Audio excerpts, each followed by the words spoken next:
अपने अपने घर जाकर के अच्छा अच्छा पकवान बनाई, कुंटल का कुंटल पकवान बनाई, बिल्कुल रख करके खड़े भगवानी में जिस चीज में, और लेकर के जा रही थी। तो जा रही थी तो यमुना जी के तट पे पहुंची। तो यमुना बरसात का दिन था, यमुना जी में पानी भरा हुआ था बिल्कुल। और यमुना जी में जब पानी भरा हुआ था तो सब जाकर के यमुना के तट पे रुक गई। नाव वगैरह कुछ था नहीं। सोच रही थी करे तो करे क्या। तो भगवान वहां पे आए, कृष्ण आए, बोले कि बताओ क्या टेंशन है, मेरे रहते तुम्हारे जीवन में क्या टेंशन आ रहा है। तो गोपी जन बोली कि क्या बताया जाए, दुर्वासा ऋषि आए हुए हैं और प्रसाद मांग रहे हैं, प्रसाद उनको देना है, और जाए तो प्रसाद देना तो दे दो, क्या दिक्कत है। अब जाए तो कैसे, यमुना भरी हुई है। अच्छा यमुना भरी हुई है, ठीक है काम करो, जाओ जाके यमुना जी से कह दो कि अगर कृष्ण पूर्ण ब्रह्मचारी हैं, मन में भी आज तक किसी स्त्री का चिंतन नहीं किया हो, तो यमुना रास्ता दे देंगे। और ये सुनते सारी गोपियां हंसने लगी, बाप रे बोल कौन रहा है बताओ, कोई और बोलता तो अच्छा नहीं लगता। हर दूसरे दिन बिल्कुल हाथ जोड़ के मनाते रहते हैं, बस तुमसे बहुत प्रेम करता हूं, मर जाऊंगा तुम नहीं आओगे, नहीं मिलोगे तो। रास्ता हमारे साथ कर रहे हैं और कह रहे हैं कि आप कृष्ण पूर्ण ब्रह्मचारी हो, मन में भी किसी स्त्री का चिंतन ना किया हो, तो यमुना रास्ता दे दे। सारी गोपी हंसने लगी। अब कृष्ण समझ में आया बेइज्जती कर रही है, तो बोले जाके बोल के तो देखो। तो गोपियां मरता क्या नहीं करता, ठीक है ऐसे भी तो पार हो दीजिए, चलो अगर कोई कोई चीज ऐसा कर दिया जो साधारण में नहीं कर सकते, भाई मिस्टेक आदमी है, चलो करके देख लेती है। गई जाकर के यमुना जी से बोली कि हे यमुना देवी, भरोसा तो नहीं हो रहा, लेकिन अगर कृष्ण पूर्ण ब्रह्मचारी हो तो रास्ता दे दीजिए। और ये बोलते ही यमुना जी बिल्कुल, पानी बिल्कुल दो पार्ट में हो गया, बीच में बिल्कुल रास्ता बन गया, बिल्कुल खाली, और पूरा यमुना पार कर दी। सारी गोपियां जा तो नहीं थी, बड़ा आश्चर्य हो रहा था कैसे हो सकता है। इसके बाद नदी के उस तट पे गई, पानी गांव में दुर्वासा ऋषि जी बैठे हुए थे, खूब बिल्कुल छक करके खाए, सब कुछ बिल्कुल खिलाई और बिल्कुल टनों टन माल खा गए, बिल्कुल सारा का सारा प्रसाद खा गए। मतलब सैकड़ों गोपियां अपने घर से भर भर के लाई हुई थी और सारा का सारा खा गए। खा के बोले कि ठीक है तृप्त हुआ, तुम लोग की मनोवांछा पूर्ण होगी, मैं आशीर्वाद दे रहा हूं, जाओ अपने अपने घर जाओ बेटी। तो बेटी ही नहीं है, जाओ जाओ बिल्कुल तृप्त हो गया, कोई मैं आशीर्वाद दे रहा हूं, तुम लोग का मनोवांछा पूर्ण होगा, अब घर जाओ। कोई जा ही नहीं रही, क्या दिक्कत है बताओ, जा क्यों नहीं रही हो। बोले जाए कैसे, जैसे आई थी वैसे चले जाओ। बोले ऐसे तो एक तरीका करके आए थे, हम जाने को तरीका नहीं लगेगा। अच्छा कैसे आई थी। बोले कृष्ण कुछ बोले थे, और कृष्ण बोले थे कि अगर वो पूर्ण ब्रह्मचारी हैं तो यमुना रास्ता दे दी, ये कभी तो हम आ गए थे। बोले अच्छा ऐसे आ गई थी। बोले ठीक है जाके यमुना जी से कह देना इस बार कि अगर दुर्वासा ऋषि ने कुछ भी नहीं खाया हो अपने पूरे जीवन काल में, एकमात्र दुर्वा घास का पानी पी के अगर जीते हो, तपस्या करते हुए यमुना जी रास्ता दे दे। और आश्चर्य, बाप रे बाप, हमारे सामने भी बिल्कुल टनों टन अनाज खा गया ये साधु, और क्या कह रहे कि दुर्वा घास का पानी पी के अगर पूरा जीवन जिए हो तो यमुना जी रास्ता दे दे। तो बहुत आश्चर्य हो रहा है कि सोचिए जब कृष्ण ब्रह्मचारी हो सकता है तो कुछ भी हो सकता है दुनिया में। गई जाकर के बोली कि हे यमुना जी, अगर दुर्वासा ऋषि कुछ भी नहीं खाए हो आज तक जीवन में, दुर्वा घास का बड़ा जल पी करके जिए हो और भगवान के साधना में पूर्ण रूप से मन लगाए, तो आप रास्ता दे दीजिए। और ये बोलते ही यमुना जी दो भाग में हो गई तो रास्ता दे दी। बहुत आश्चर्य हुआ। तो बाद में उन्होंने पौर्णमासी जी से ये चीज क्लियर किया था कि कैसे हुआ। तो वो ऐसे हुआ कि जो कृष्ण थे वो आत्मा राम और आप्त काम है, अपनी कोई उनकी इच्छा ही नहीं है। और कर्म बंधन में व्यक्ति कब बंधता है? यज्ञात कर्मणो अन्यत्र लोको एवं कर्म बंधन, कि जब यज्ञ के लिए कोई कर्म ना करे तो कर्म बंधन बनता है, यज्ञ के लिए अगर हम कर्म करें तो कर्म बंधन नहीं लगता। तो कोई कर्म बंधन कृष्ण पे लगा ही नहीं। मतलब कृष्ण क्या है? पूर्ण ब्रह्मचारी है। और इसके बाद बात आती है उनकी दुर्वासा ऋषि की। तो दुर्वासा ऋषि भगवान के प्रसन्नता के लिए भगवान के प्रसाद को सेवा रूप में ग्रहण किया, उन पर कोई कर्म बंधन नहीं लगा। वो भी पूर्ण रूप से आज तक कुछ भी नहीं कर सकता है। आप देखिए जब राजसूय यज्ञ हुआ था तो राजसूय यज्ञ में अगर पूजा के लिए कंडीशन रखा गया था कि वो व्यक्ति पूर्ण ब्रह्मचारी होना चाहिए जिसका अगर पूजा हो। और अगर पूजा के लिए किसको चुना गया था? युधिष्ठिर महाराज के राजसूय यज्ञ में कृष्ण को। सबको छोड़कर के शिव, ब्रह्मा, विष्णु, पितामह, सुखदेव सब लोग वहां पर उपस्थित थे। बड़े बड़े देवर्षि, राजर्षि, ब्रह्मर्षि वहां पर उपस्थित थे। बड़े बड़े देवता लोग सब लोग आए हुए थे। और सबको छोड़कर के किसको चुना गया? कृष्ण को। और बड़ी बात क्या है कि उसी राजसूय यज्ञ में कृष्ण की पत्नियां भी बैठी थी। चलो कोई मान सकता है कि ठीक है पत्नी हो गई, कभी स्पर्श नहीं किया होगा, पत्नी का ब्रह्मचारी हो सकते हैं। उसी राजसूय यज्ञ में कृष्ण के पुत्र भी थे। अब पुत्र कहां से आएगा भैया? पुत्र के भी पुत्र थे उसमें। और फिर भी कृष्ण को अगर पूजा के लिए वहां पर चुना गया था। तो ये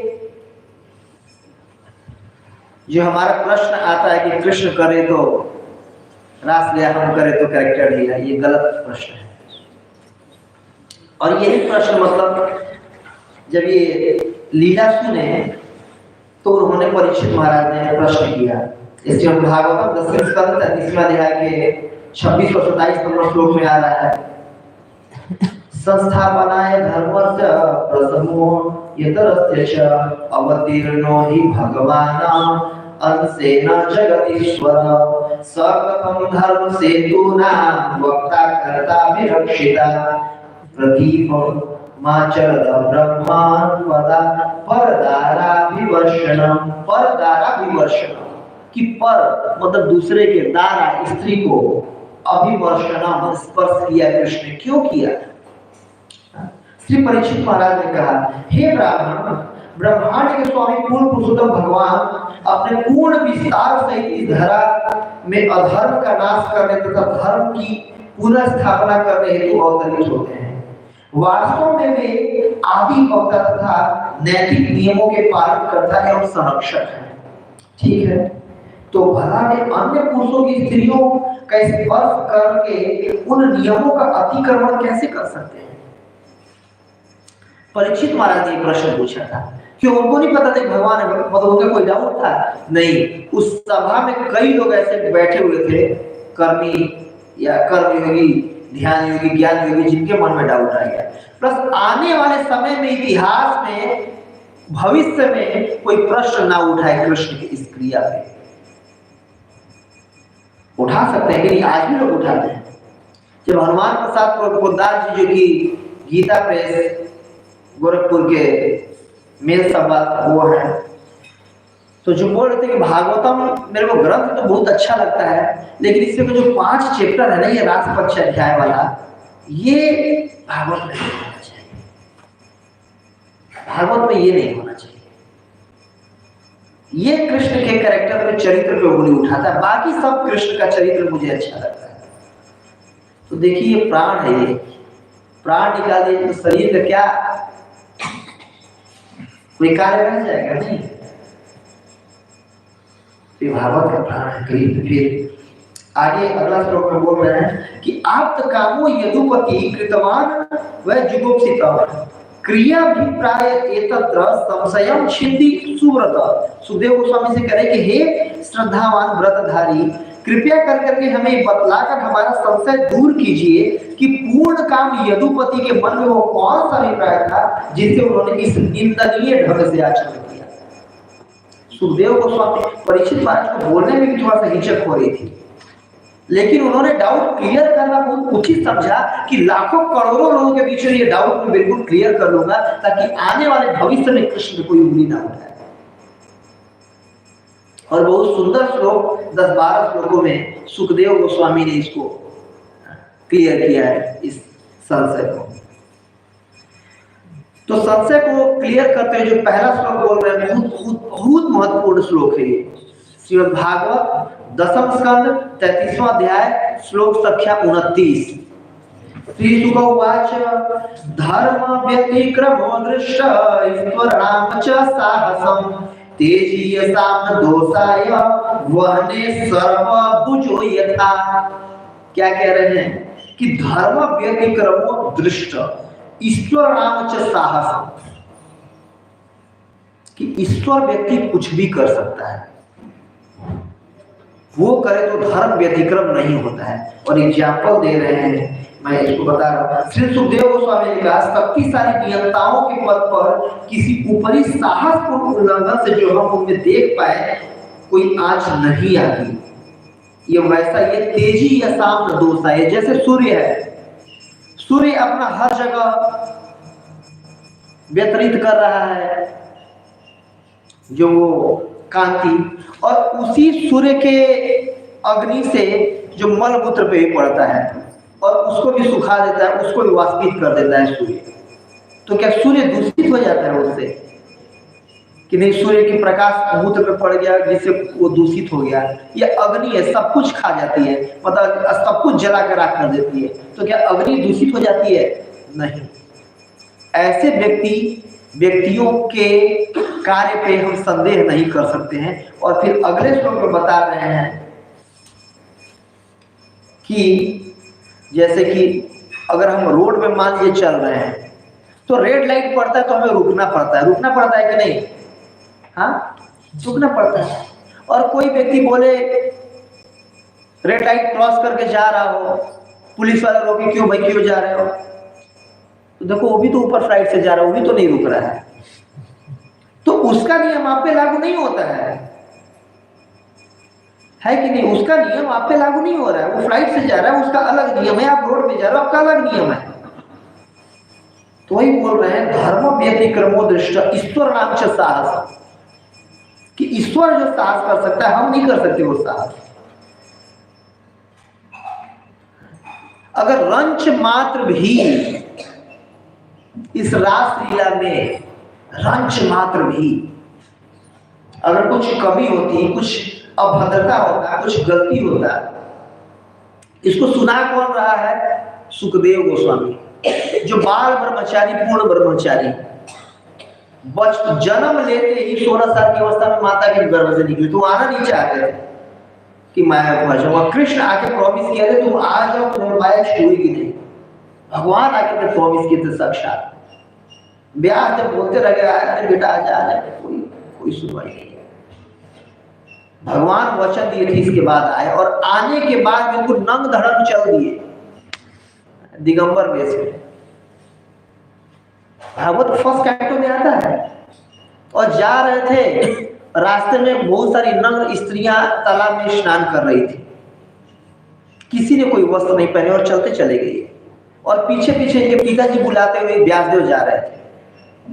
जब व्यासदेव जी जब जा रहे थे तो इनको देख करके सारी स्त्रियां कपड़े पहनने लगी अपने।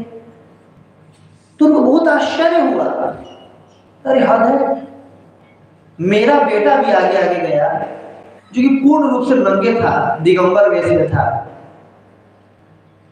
आप लोग भी नग्न थे, वो भी नग्न थे, और उसको देख करके आपने कपड़ा नहीं पहना, और मुझे देख कर जो मैं अपने दादा पर दादा की एज का हूं, उम्र का हूं, और मुझे देख के आपने वस्त्र पहन दिए, ये क्या है? उन्होंने कहा स्त्रियों ने कि उनके दृष्टि में स्त्री पुरुष का कोई भेद नहीं था, वो ब्रह्म पद पे स्थित थे। और वो व्यक्ति जो बचपन से इतना विरक्त हो कि ऐसी लीलाओं को कैसे भगवान आलिंगन कर रहे हैं, गोपियों को कैसे भगवान चुंबन कर रहे हैं, ये सब सुना है क्या? क्या इस अगर थोड़ा भी रंच मात्र भी इसमें अगर दोष होता था, क्या सुखदेव गोस्वामी लाखों करोड़ों लोगों के बीच में ये लीला कहते? श्रीमद् भागवतम के प्रथम स्कंद के 9वें अध्याय में भीष्म पितामह की स्तुति है। उसमें 7वें नंबर की स्तुति में भगवान रासलीला और गोपियों का वर्णन कर रहे हैं।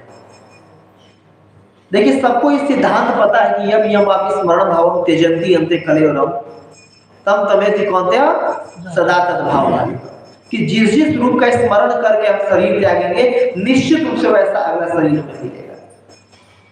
मिलेगा कि नहीं? तो भीष्म पितामह जो अखंड बाल ब्रह्मचारी है, मरते समय क्या इस लीला का वो करते? अगर रंच मात्र भी इसमें अगर दोष होता है तो क्या इस रासलीला का उसमें मरते समय बिल्कुल शरीर त्याग रहे कृष्ण को देखते हुए श्लोक उच्चारित कर रहे हैं? नहीं करते। क्या उनको ये सिद्धांत नहीं पता था कि मैं अगर रासलीला का बात करूंगा, अगर गलत बात करूंगा तो मेरा अगला शरीर वैसा हो सकता है? या सुखदेव गोस्वामी जो परीक्षित महाराज को सुना रहे हैं, 5वां दिन चल रहा है, 7 दिन में उनकी मृत्यु होने वाली है। अगर उनको पता रहता कि रंच मात्र भी इसमें अगर काम विकार आ सकता है, रंच मात्र भी, तो क्या सुनाते उनको कि अब ये सब लीला सुन करके और जाओ मर करके नरक में चले जाओ? नहीं, रंच मात्र भी काम विकार नहीं लेते जाओ। और सबसे बड़ी बात, जो इन 5 अध्याय को सुनने का कृष्ण के रासलीला को श्रवण का श्रुति फल क्या है, इस श्लोक में आया है। जो कंक्लूड कर रहे हैं 5 अध्याय को कंक्लूड करते हुए श्रीमद् भागवतम 10वां स्कंद 33वें अध्याय 39 नंबर श्लोक ये सुखदेव गोस्वामी बोल रहे हैं। आप लोग मेरे पीछे बोलिएगा। विक्रीडम ब्रजबधुम इदं च विष्णु श्रद्धान्वितो अनुशोणयत् अथ वर्णयेत् भक्तिं परां भगवती प्रतिलभ्य कामं हृदयरोग आत्मोपहितो अचिरेण धीरः। यस, ये इसका श्रुति फल है। श्रुति फल में क्या बोल रहे हैं देखिए, विक्रीडम ब्रजबधुम भी इदं च विष्णु, कि जो ये विष्णु ने विक्रीडम जो क्रीड़ा किया, विशेष विक्रीडम विशेष क्रीड़ा किया, खेल किया, ब्रजबधुम इदम, इदम मतलब ये मैंने सुनाया, ब्रज के बधुओं के साथ किसने किया? विष्णु ने। क्या विष्णु ने लीला किया था? नहीं। अरे रासलीला के दौरान जब भगवान कृष्ण अप्रकट हो गए थे और अप्रकट होकर के सारी गोपियां कृष्ण को खोज रही थी, और जब खोज रही थी तो भगवान चतुर्भुज रूप में शंख चक्र गदा पद्म धारण करके विष्णु मूर्ति के रूप में आ गए थे। सारी गोपियों को प्रणाम करके कृष्ण पता है कहाँ है, कुछ बोल रहे थे, ठीक है प्रणाम करके आगे बढ़ गए। कोई मतलब विष्णु से भी कोई आसक्त नहीं थी, कोई आसक्ति विष्णु तक से नहीं थी। तो इसमें कह रहे हैं विक्रीडम ब्रजबधुम इदं च विष्णु, कि ये जो विष्णु के साथ ये जो लीला हो, क्यों इसे विष्णु बोल रहे हैं?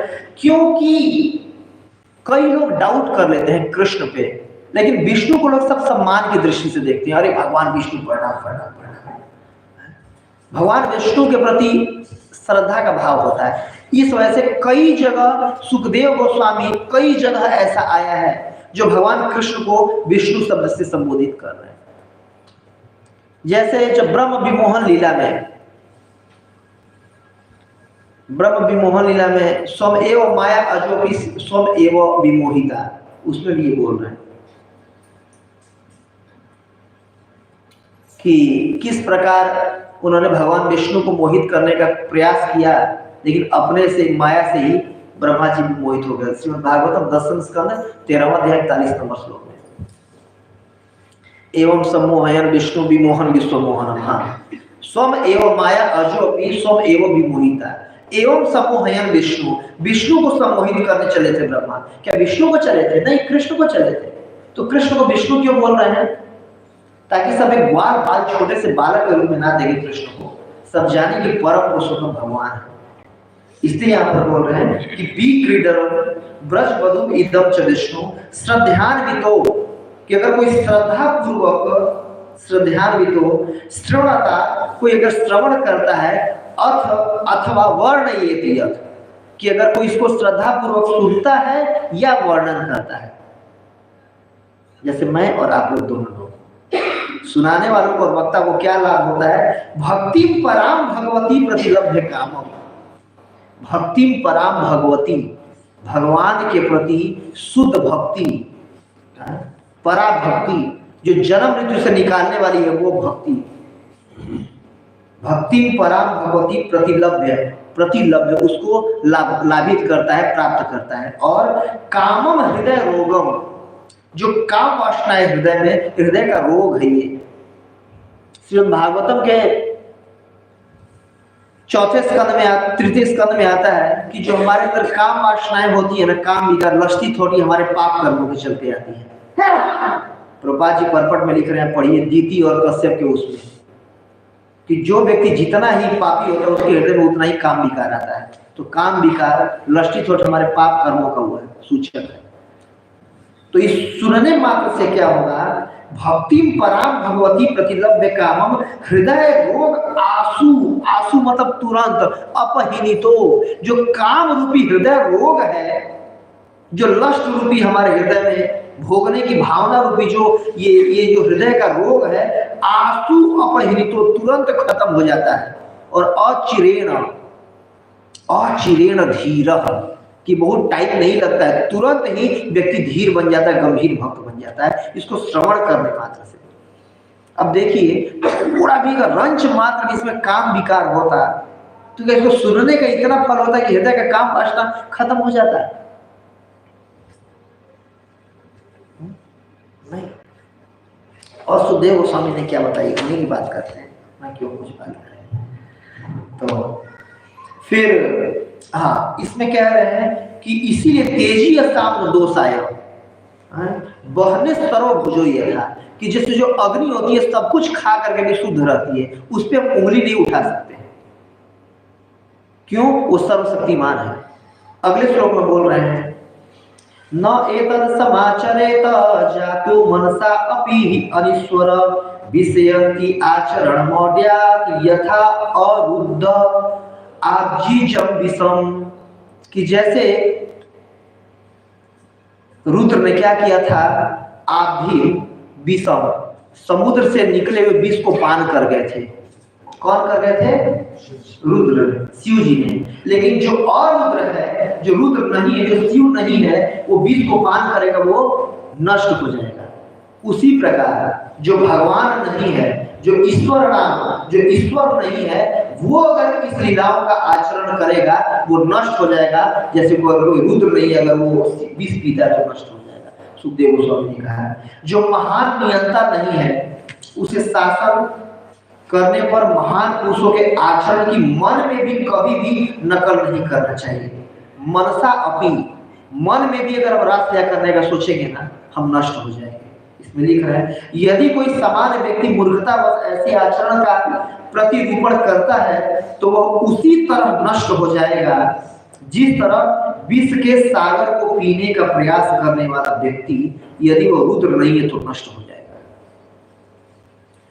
सारे देवता, सारे दानव उसको स्मेल से मर रहे थे, लेकिन शिव जी पी करके उसको कंठ में रख लिए। वो शिव जी पर ही वो कार्य शोभित होता है। वैसे जो कार्य है ये कृष्ण पे ही शोभित होता है, सब पे नहीं होता है। वो सुंदर सुंदर तर्क दिए सुखदेव गोस्वामी। जो भी अगर ऐसा बोलते हैं, कृष्ण के आचरण पर प्रश्न उठाते हैं, उनको ये दे देना चाहिए 10-12 श्लोक पढ़ने के लिए कि आप पहले इसको पढ़िए फिर बात करिए। और वो सुंदर टीका दिया प्रभुपाद जी के शिष्यों ने, जो कि अलग अलग टीका इसमें लिए हैं। विश्वनाथ चंद्र ठाकुर और जीव गोस्वामी ने अलग अलग टीका देकर के इसको खंडित किए हैं ऐसे बात को, जो लोग कृष्ण के आचरण पे उंगली उठाते हैं। तो जब शरद पूर्णिमा की रात्रि आई और भगवान ने उनको बुलाया, गोपियों को, तो सारी की सारी गोपियां बिल्कुल सब कुछ छोड़ छाड़ के वहां पर आ गई।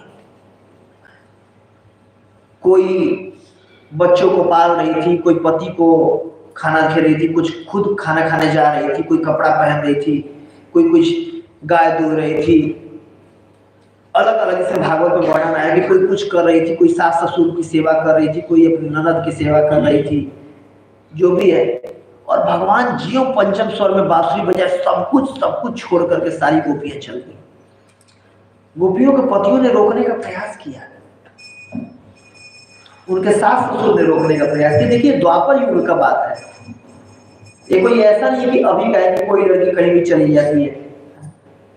कोई अगर किसी और के पास अगर रात्रि में रह जाता था या कहीं किसी को कोई और स्पर्श कर देता था, दूसरा उसको स्वीकार नहीं करता था।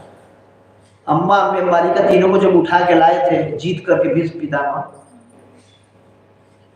तो जगत माता ने को बालिका को स्वीकार नहीं किया था। हालांकि उसको भी ये पसंद थी, इसको भी वो पसंद थे, लेकिन स्वीकार नहीं किया था, विवाह नहीं किया था। भौमासुर के कारागार से जब 16,108 रानियों को, जब जो कन्याओं को बचाया था कृष्ण ने, तो बोली थी कि देखिए क्योंकि भौमासुर ने हमारा स्पर्श किया, कोई हमें पत्नी के रूप में स्वीकार नहीं करेगा, इसलिए आप स्वीकार कर लीजिए भगवान। नहीं तो कोई दुनिया में पत्नी के रूप में स्वीकार नहीं करेगा, हम जीवन भर कुमारी रह जाएगी। तो उस समय की बात है, अभी का कलयुग कभी नहीं है कि 2-4 गर्लफ्रेंड बना रहे, 2-4 बॉयफ्रेंड बना रहे और विवाह किसी और से हो रहा है, ऐसा नहीं होता था उस काल। तो भगवान बुला रहे सब कुछ बिल्कुल सारे बंधनों को तोड़ करके। श्रीमद् भागवतम 10वें स्कंद 31वें अध्याय 16 नंबर श्लोक में गोपी जन कह रही है, पति सुतान्वया भ्रातृ बांधवान् अति विलंघ्यते अच्युतागता गतिविदस्तवाद गीत मोहिता कितवयोसितां कस्त्रजनिसी। निसी रात्रि में हम आई है, किसको? पति सुतान्वयान्, पतियों को अपने छोड़ करके। जब जा रही थी सबके पतियों ने कहा देखो तुम जा रही हो, मेरी बात नहीं मान रही हो, दोबारा इस चौखट को लादने के बाद वापस मत आ जाना। सबके पतियों ने कहा था। पति सुतान्वयान्, सुतों को, पुत्रों को छोड़ करके, अन्वयान् अन्य रिश्तेदारों को। क्या सास ससुर मना नहीं किए होंगे? क्या माँ बाप मना नहीं किए होंगे? और नॉर्मली कोई भी आपकी अगर पत्नी है रात्रि में किसी और से मिलने जा रही है और जान रहे किसी और से मिलने जा रही है, क्या आप जाने देंगे? कोई नहीं जाने देगा, सब उनको रोके थे। भ्रातृ बांधवान्, बांधवों को, बंधु बांधव, गांव के बड़े बुजुर्ग होते हैं, घर के बड़े बुजुर्ग होते हैं, सब कुछ छोड़ करके गई। अति विलंघ्यते, ये बहुत बहुत बहुत ज्यादा, ये अति विलंघ, जैसे कोई समुद्र तैर करके पार करके जा रहा हो ना, वैसे लज्जा का समुद्र पार करके गई थी वो सब। बड़े बुजुर्गों का बात का अवहेलना करके जैसे पहाड़ को डाक करके जाना, उतना बड़ा ये कठिन काम था। उनको पता था कि दोबारा हमें इस घर में लौटने नहीं दिया जाएगा, दोबारा हमारा इस घर में वेलकम नहीं होगा, कोई घुसने नहीं देगा। सब कुछ त्याग करके गई थी। पति सुतान्वयान् भ्रातृ बांधवान् अति विलंघ्यते अंति अच्युतागता। हे अच्युत आपके लिए आगता, हम लोग आ गई हैं। अच्युत बोल के व्यक्त कर रही है गोपिकाएं। अच्युत, आपका नाम अच्युत है कि अपने बात से, अपने कमिटमेंट से नीचे नहीं गिरते हो। और देखिए हम लोग आ गए और आप अपने कमिटमेंट से नीचे गिरे, आप छोड़ के नहीं चले गए। अच्युत आगता गति विदस्तवो, आप हमारे गति को जानते। विदा, विदा मतलब जानना। आप हमारे गति को जानते थे कि अब बांसुरी बजाएंगे तो हम सब कुछ छोड़ के आ जाएंगे। गति विदस्तवो गीत मोहिता, हाँ आपके गीत से मोहित होकर के। कितवयोसिताम, कितव मतलब होता है छलिया, चीटर। कितवयोसिताम, योसित मतलब होता है स्त्रियां। कस्त्रजनिसी, इस रात्रि में आप छोड़ करके हमें चले गए। जब सारी गोपियां आई तो कृष्ण क्या बोले? अच्छा आ गए आप लोग, ओ बहुत सुंदर, ठीक है चले जाइए, हरे कृष्ण। सारी गोपियां आश्चर्य में, हो आपको क्या लग रहा है कोई रथ पे हमें यहाँ पर छोड़ करके गया है आपके उतार के लिए? हम लोग ये सब कुछ छोड़ करके आ गए हैं आपके लिए, सारी अपने मर्यादाओं को, सारे लाज लज्जा को छोड़ करके आए। और एक स्त्री के लिए अपने लाज छोड़ना, अपने शरीर छोड़ने से बड़ी बात होती है। और आप बोल रहे हैं ठीक है, अच्छा कि चले जाओ। तो गोपीजन, आचार्य जन सुनाते हैं कि एक प्रश्न करी कृष्ण से, अच्छा ठीक है हम चले जाएंगे, एक बात आप बताइए, अगर आपको लग रहा है कि हमने गलत किया, वो लगे भगवान उपदेश दे रहे कि किसी भी अच्छी स्त्री को ऐसा नहीं करना चाहिए, हमें सतीत्व का पालन करना चाहिए, पति का और सबका हमें वो करना चाहिए, सेवा करना चाहिए। तो जब ये सब आपको ज्ञान था ही तो पहले क्यों बुलाए फिर हमें? अब आप ज्ञान दे रहे हो, ज्ञान देके बोल रहे हाँ अच्छा है हमें मिल लिया, चले जाइए आप जाइए। तो गोपी जन एक प्रश्न पूछी कि अच्छा बताइए, एक प्रश्न हम कर रहे हैं, दो प्रश्न ऐसे पूरा किए, एक मिलने के बाद और उससे पहले एक प्रश्न की थी कि एक मान लीजिए कोई स्त्री है, पति से बहुत प्रेम करती है, सती स्त्री है, और जब वो पुरुष कहीं कमाने विदेश जाने वाला होता है तो बोलती है देखिए मैं आपसे बहुत प्रेम करती हूँ और बिना आपके सेवा के मैं रह नहीं सकती, मैं आपको छोड़ नहीं सकती। तो जो पति होता है उसको एक अपना पुतला, स्टैचू, मूर्ति दे देता है कि आप तब तक इनका सेवा करो, इनको भोग लगाओ और मैं कुछ ही काल में कमा कर वापस लौटाऊंगा। तो जो पत्नी है पीछे से सेवा कर रही होती है उस पति के पुतले का, मूर्ति का, अच्छे से उसको नहलाती थी, उसको कपड़े पहनाती थी, भोग लगाती थी, सेवा खाती थी, सती स्त्री थी। सती स्त्री के लिए पति की सेवा ही सब कुछ होता है। तो कुछ काल बीतने के बाद पति आ गया वापस, और वापस आकर के दरवाजे पर नॉक कर रहा है, खोलो खोलो खोलो, और वो स्त्री अपने जो पति का पुतला उसकी सेवा में लगी हुई है, अच्छे से उसको कपड़ा पहना रही है, उसको भोग लगा रही है, सब कुछ खिला रही है। तो हे कृष्ण आप बताओ कि वो स्त्री को क्या करना चाहिए? उसका जो सेवा कर रही है वो सेवा करते रहना चाहिए, जो पति आ गया उसको खोने के लिए जाना चाहिए? तो भगवान बोले कि उसका असली पति आ गया है तो नकली पति का क्यों सेवा करे, असली पति का सेवा करे, जाए खोले उसको बुलाए, वेलकम करे। तो फिर गोपी जन बोले कि हम लोग फिर क्या कर रहे हैं? अपने जब असली पति आ गए तो हम असली पति की सेवा करने यहाँ पर आए नहीं है। और इस बात की पुष्टि करने के लिए श्री प्रभुपाद जी के शिष्यों ने एक श्री जीव गोस्वामी का एक टीका है उसको उद्धृत किया, उज्जवल नील, रूप गोस्वामी उज्जवल नीलमणि पुस्तक में लिख रहे हैं, उसमें से एक श्लोक इन्होंने इसको पुष्टि करने के लिए दिया है। माया कल्पिता दृक् स्त्री शीलेन अनुसूया भी न चातु ब्रज देविना पत्नी संसंगम।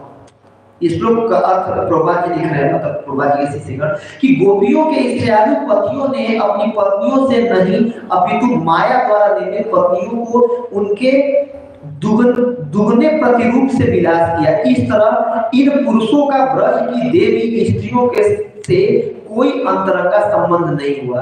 गोपियां परपट पढ़ रहा हूं, गोपियां श्री भगवान की अंतरंगा शक्ति है, अतएव वे किसी अन्य जीव की नहीं हो सकती।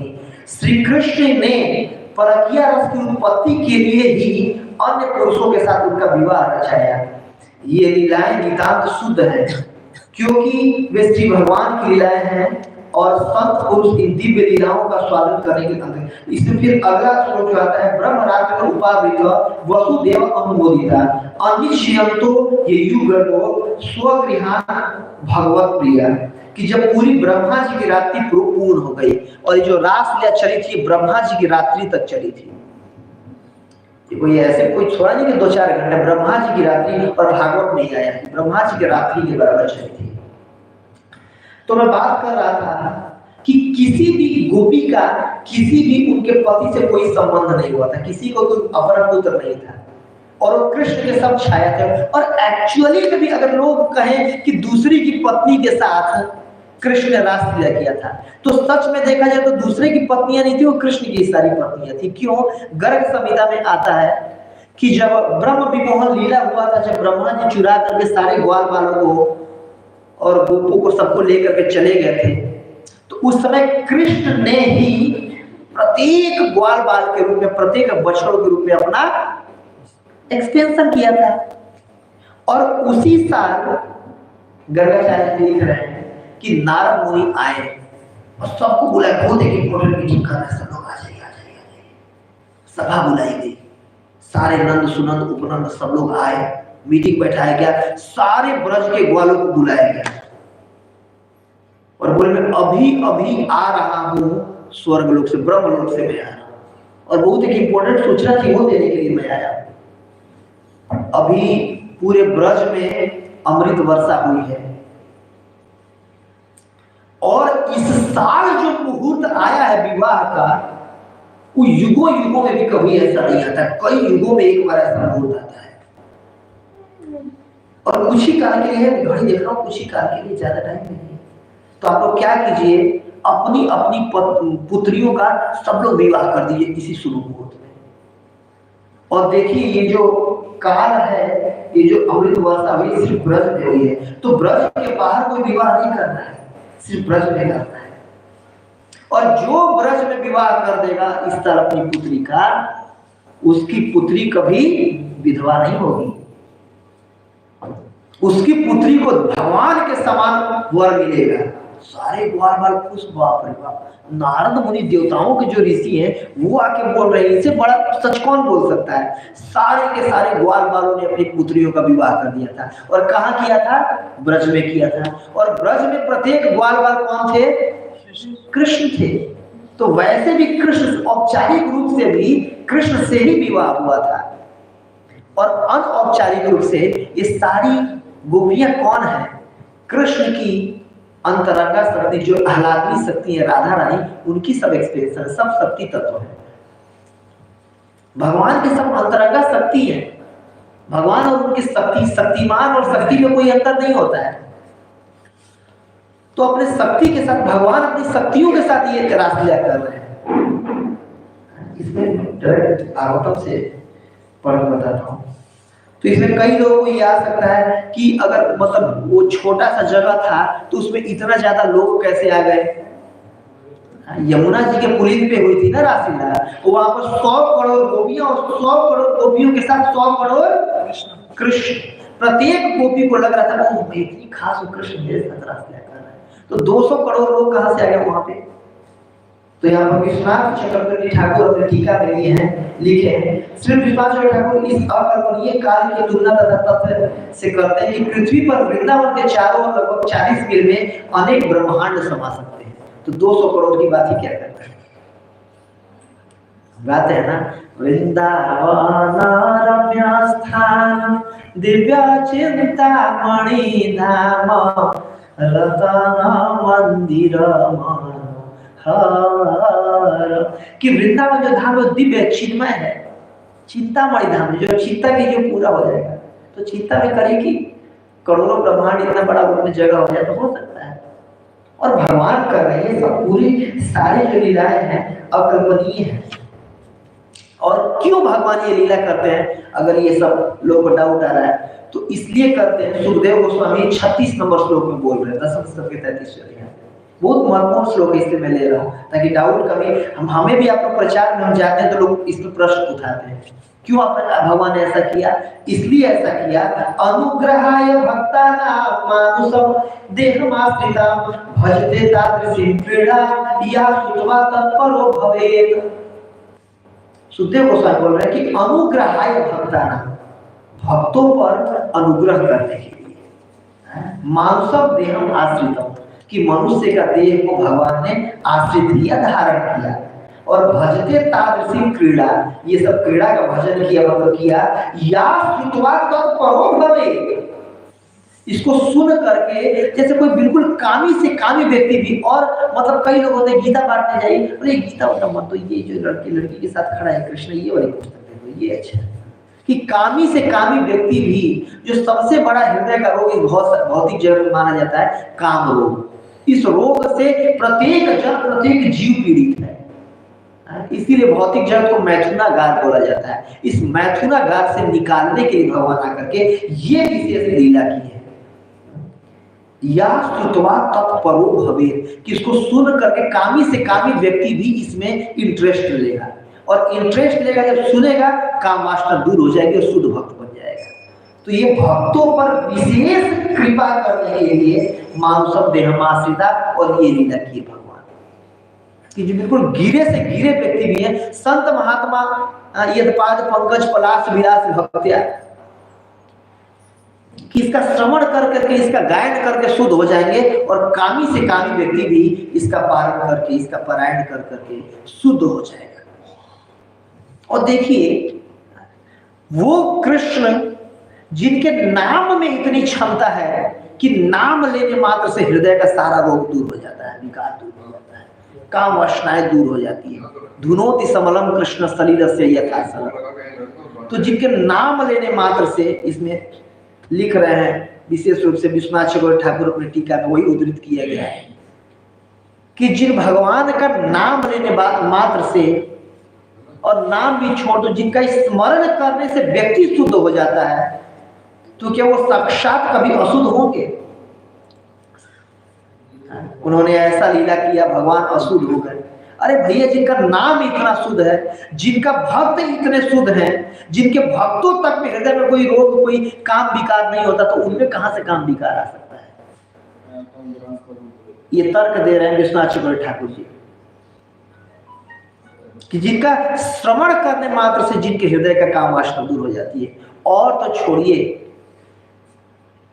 जो उनका नाम लेते हैं उनके चरण धूलि से हृदय का सारा रोगी काम वासना खत्म हो जाता है। शुद्ध भक्तों का चरण धूलि लेने से हृदय शुद्ध हो जाता है। तो सोचिए भगवान कितने पवित्र होंगे, जब भक्त इतने पवित्र हैं, जब उनका स्मरण इतना पवित्र, जब उनका नाम इतना पवित्र है, तो कहां से उनमें कोई काम विकार वगैरह आ सकता है? और मैं इसको एक पढ़ता हूं, जो भगवत भक्त श्री भगवान के चरण कमलों की धूलि का सेवन करते हैं वो पूर्णतया तुष्ट है। उन्हें भौतिक कर्म कभी नहीं बांध सकता, नहीं भौतिक कर्म उन बुद्धिमान मुनियों को बांध सकते हैं जिन्होंने योग शक्ति द्वारा अपने आप को समस्त सकाम कर्मों से बंधन से मुक्त कर लिया है। तो फिर स्वयं श्री भगवान के बंधन का प्रश्न ही कहां उठता है? ये सुखदेव गोस्वामी बोल रहे हैं परीक्षित महाराज से, जो अपनी स्वयं की इच्छा से दिव्य रूप धारण करते हैं। और गोपियां सारी भगवान की अंतरंगा शक्ति है, सब शक्ति तत्व है। या जो पिछले जन्मों में कुछ ऐसे ऋषि जन, महात्मा जन थे जो कि तपस्या करके पूर्ण रूप से शुद्ध हो चुके थे और भगवान राम से आकर्षित थे रूप माधुरी से, तो भगवान बोले थे इस जन्म में मैं एक पत्री धारण करने का व्रत लिया हूं, अगले जन्म में ऐसा कोई नियम कानून में नहीं लूंगा। जब कृष्ण के रूप में आऊंगा तो पूर्ण रूप से पूर्ण भगवान के सारे ऐश्वर्य प्रदर्शित करूंगा। अभी मैं मर्यादा पुरुषोत्तम के रूप में हूं, मर्यादा को रक्षा करने के लिए और दिखाने के लिए आया हूं। अगले अवतार में मर्यादा के लिए मैं नहीं आऊंगा, अपनी लीला का स्वागत कराने के लिए आऊंगा। उस समय मैं आप सबको स्वीकार करूंगा। तो ये कौन लोग थे? कृष्ण के आसपास भी आने वाले श्री प्रभुपाद जी का फेवरेट श्लोक है, सुखदेव गोस्वामी इसको बोले हैं, इत्थम भूत ब्रह्म सुखानुभूत्या दास्यम गतानाम परदैव तेन माया स्थितानाम नरदारकेण साकम विजर्वकृत पुण्य पुंजा, कि जिन्होंने अनंत कई जन्मों के पुण्य कर्मों की पूंजी धारण कर रखी थी, उनको मौका मिला था भगवान के साथ खेलने का। तो रास लीला को तो छोड़ ही दीजिए, स्वयं लक्ष्मी तक को इस राज जो कि पतिव्रताओं स्त्रियों में सर्वश्रेष्ठ मानी जाती है, कौन? रमा देवी, लक्ष्मी जी, और उन लक्ष्मी तक को इस रास लीला में प्रवेश करने का मौका मिलता है। सोचिए कितनी शुद्ध है ये रास लीला। रंच मात्र भी सारी गोपियां बुला रही है कृष्ण को कि आप आ जाइए। आ करके क्यों उनको बुला रही है? क्योंकि उनको पता है कि भगवान जब वन में गए हुए पशुओं को चराने के लिए, उनके चरणों में सीरतड़ांकुरई सीरति नः कलिलतः मनः कांत कक्षति। 15 नंबर श्लोक में बोल रही है, दीना परीक्षये, कि जब दिन घटता है, खत्म हो जाता है, टाइम हो गया, जब आप आते हैं कुटिल कुंतलम श्री मुखम चते, आपका मुख को देखने के लिए, फिर जब जंगल में जाते हैं, अटति यद भगवान अहनि काननम त्रुटि युगायते त्वाम अपश्यताम, आपको देखे बिना एक त्रुटि 1 सेकंड का 1700 हिस्सा युग के बराबर प्रतीत होता है। आप आ जाइए। क्यों आ जाइए? आकर के हमारी काम इच्छा को तुष्ट कीजिए। नहीं, आपके चरणों में कंकड़ चुभ रहे होंगे। सील मतलब होता है पत्थर के छोटे छोटे टुकड़े। तीर्ण मतलब जो घास चर करके गाय वो कर देती है, खूंटी कर देती है, उसका मतलब वो कर देती है ठोट, तो आपके चरणों में गड़ रहा होगा। सिला तृणांग पुरई सीत तीन नहा, आपके चरणों में चुभता होगा। कली लता मन कांत गच्छति, हे कांत, जब वन में हो, अभी जंगल में आप घूम रहे हो, हमारे हृदय में बहुत पीड़ा हो रही है कि आपके चरण कमलों में जो कमल से भी सदृश कोमल है चुभ रहा होगा। आखिरी श्लोक में बोल रही है, यत्ते सुजात चरणा मुरुम स्तनेषु भीता सने दधिमहि कृपीय करकसेषु तेनाटवं विदसि तद् व्यथतेन किम स्वित कृपा दिधि भ्रमति भवदायु सामनः। गोपी गीत का आखिरी श्लोक है 19 नंबर 31वें अध्याय 10वें स्कंद, कि मैं हम लोग आपके चरण कमलों को बहुत बहुत धीरे से अपने स्तनों पर रखती कि आपके चरण कमलों में कहीं चोट न लग जाए। तो गोपियों को इस बात से पीड़ा हो रही थी कि भगवान के चरणों में पीड़ा हो रही होगी, वो आए और हमारे हस्त कमलों में, हमारे हाथों में अपने चरणों में हम उनकी सेवा करना चाहती हैं। तो गोपियां क्यों आई थी रासलीला में? कृष्ण की प्रसन्नता के लिए। और कि कृष्ण क्यों आए थे? गोपियों की प्रसन्नता के लिए। और ये वैसा ही है जैसे भगवान, जैसे हम अपने शक्ति के साथ, मान लीजिए मेरा अपने शरीर का, मेरा हाथ जो है मेरे शरीर का पार्ट है, अब इसके साथ मैं चूमूं, कुछ भी करूं, उसको मरोड़ दूं, कुछ भी करूं, मेरी अपनी शक्ति, मेरा हाथ है। वैसे सारी गोपियां कृष्ण के अंतरंगा शक्ति है, उनके शरीर की पार्ट है। भगवान शक्तिमान है, गोपियां शक्ति है। तो शक्तिमान अपने शक्ति के साथ कुछ भी करे, वो अपने शरीर का अंग है, इसमें कोई रंच मात्र भी, मतलब कोई प्रश्न ही कहां उठता है, मैं अपने शरीर के साथ कुछ भी करूं। वैसे भगवान की गोपियां सब शक्ति हैं, कोई साधारण कोई स्त्रियां नहीं थी। तो भगवान ने दूसरों के साथ क्यों विवाह करवाया? भागवत में यार वो इसलिए करवाया कि परकिया रस में गोपियों को आनंद प्रदान करते थे, और उस सब सारे के सारे वो ग्वाल भी कृष्ण के छाया थे। और जिन स्त्रियों के साथ ग्वाल बाल भी रह रहे थे सारे विवाह के बाद भी, वो गोपियों की छाया थी। भागवत में आया, आप पढ़िए, किसी गोपी का मतलब उन्होंने स्पर्श तक किसी गोपी ने नहीं किया था। पूर्ण रूप से जो गोपियां कृष्ण की अंतरंगा शक्ति है, शुद्ध है वो। तो इसीलिए वो सम्मान के दृष्टिकोण से इस रासलीला के प्रसंग को देखना चाहिए। भगवान पूर्ण है, ओम पूर्णमदः पूर्णम पूर्णस्य पूर्णमादाय पूर्णमेवावशिष्यते। भगवान पूर्ण है, उनको किसी चीज की जरूरत नहीं है। गोपियां पूर्ण है, उनको भी किसी चीज की जरूरत है। गोपियां चाह रही हैं कृष्ण की प्रसन्नता, कृष्ण चाह रहे हैं गोपियां की प्रसन्नता। तत् सुख सुखित्वम, आपके सुख में ही मेरा सुख है। जैसे श्री प्रभुपाद जी पूरी दुनिया भ्रमण किए, 10 साल में 14 बार पूरी पृथ्वी का भ्रमण किए कृष्ण के ग्लोरी को फैलाने के लिए, और आज कृष्ण प्रभुपाद जी की ग्लोरी को फैला रहे हैं। प्रत्येक क्षण प्रभुपाद जी कहीं ना कहीं वर्षित होता रहता है। हर दुनिया के किसी न किसी देश में हर क्षण 7:30 बजता होगा, गुरु पूजा होता होगा, प्रभुपाद जी का आरती होता रहता होगा। शुद्ध भक्त चाहते हैं भगवान का गुणगान करना, और भगवान चाहते हैं शुद्ध भक्त का गुणगान करना। तो यही ये दुए लगे होड़ा होड़ी, प्रभुपाद जी इसको बोलते हैं तत् सुख सुखित्व। कृष्ण गोपियों का सुख चाह रहे हैं, गोपियां कृष्ण का सुख चाह रही हैं। किसी के भी मन में रंच मात्र भी काम विकार नहीं है इसमें। इसीलिए ये लीलाएं इतनी शुद्ध है कि इनको सुनने, श्रवण करने, पठन करने, बोलने, मनन करने मात्र से हृदय का काम रोग, काम विकार दूर हो जाता है। ठीक है, बहुत बहुत धन्यवाद। श्री प्रभुपाद की जय। हरे कृष्ण। एक प्रश्न ठीक है, प्रश्न पूछिए।